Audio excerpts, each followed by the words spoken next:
Okay, sorry about that. We got cut off. So let's start back with the problem solving. And we're ready to look at problem number 12. And we need to write two number sentences. The first one is a subtraction sentence to solve the problem. And then we're going to write an addition sentence to check our answer. So it's asking how many more students voted for the lighthouse. So 269 students voted for the lighthouse. Then for the aquarium, only 233 students voted for the aquarium. Now that's the beginning part of our subtraction sentence. But over here, you're going to have to do some math, okay? Or on a separate sheet of paper, whatever you need to do. I'm going to do 269 minus 233 because that's what we really need to find out. And I'm going to draw my lines just like we did on the other paper just to keep things straight. 9 minus 3 is 6, 6 minus 3 is 3, and 2 minus 2 is 0. So actually the answer is 36. And our label here is students, because that's the vote. The votes are actually students voting. So 36 students more voted for the lighthouse than for the aquarium. But now we need to take 36 and add it to 233 to make sure that we get 269. So I'm going to do that part over here because I don't do these problems in my head exactly. I can, but it's easier if I write it out, and I'm more likely to be correct when I write it out. 6 plus 3 is 9, 3 plus 3 is 6, 2 plus 0 is 2. And yes, we do. We get 269 students. So that's how you answer number 12. Let's look at number 13. Processes and practices. Check for reasonableness. How many more students voted for the Science Center than for the lighthouse? Now we're going to do the same thing that we did up here, but for the lighthouse and the Science Center. So first, how many students voted for the Science Center? Well, 298 students voted for the Science Center, and then only 269 students voted for the lighthouse. Now over here, I'm still going to use the side of my paper to do my work. So 298 minus 269. I'm going to draw my lines just to keep everything nice and straight. 8 minus 9, well, we can't do that, so go next door to the tens and take a 10, and so the tens becomes 8, and this 8 ones becomes 18, because you added 10 ones to your 8 ones. And 18 minus 9 equals 9. And 8 minus 6 equals 2. And 2 minus 2 is 0. So it actually equals 29. And our label is, again, students. And then we need to do our addition sentence to check our work.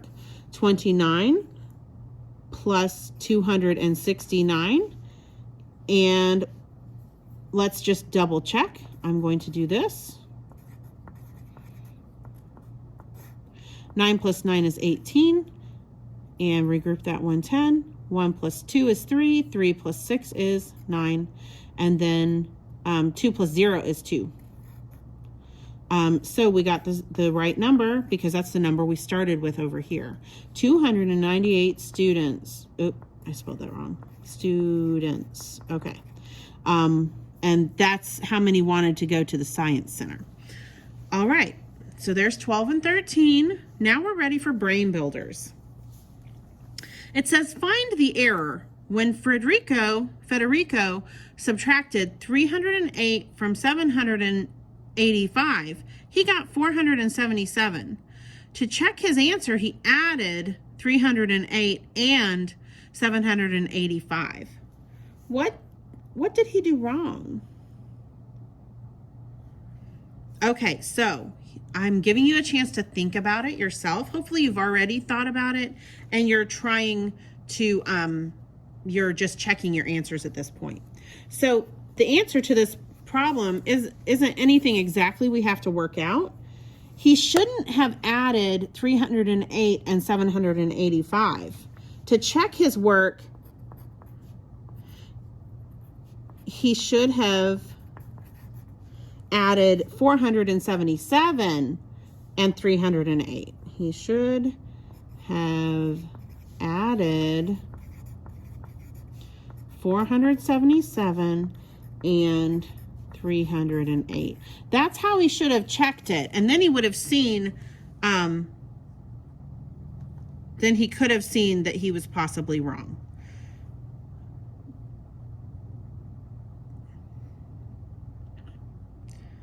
But he wasn't wrong, actually.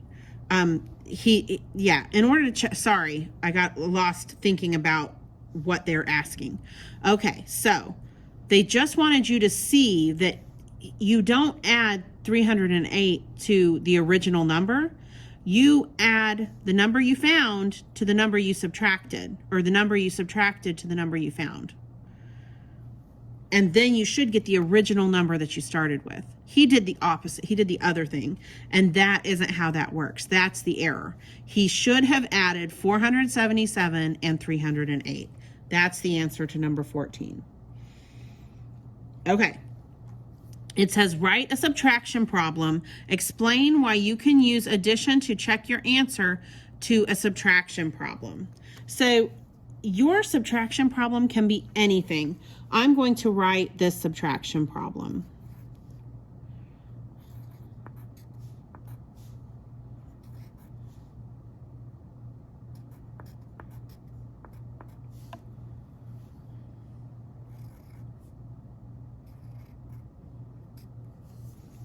Okay, so here's my subtraction problem with an answer.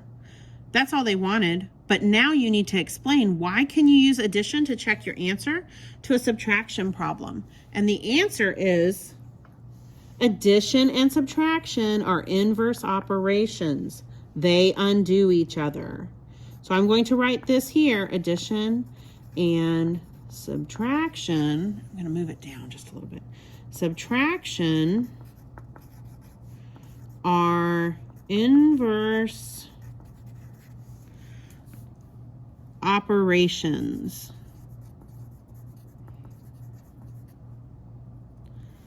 They undo each other. All right, and that's our math lesson for today. And if you have any questions, be sure to email me or check in with me when we have our Google Meet.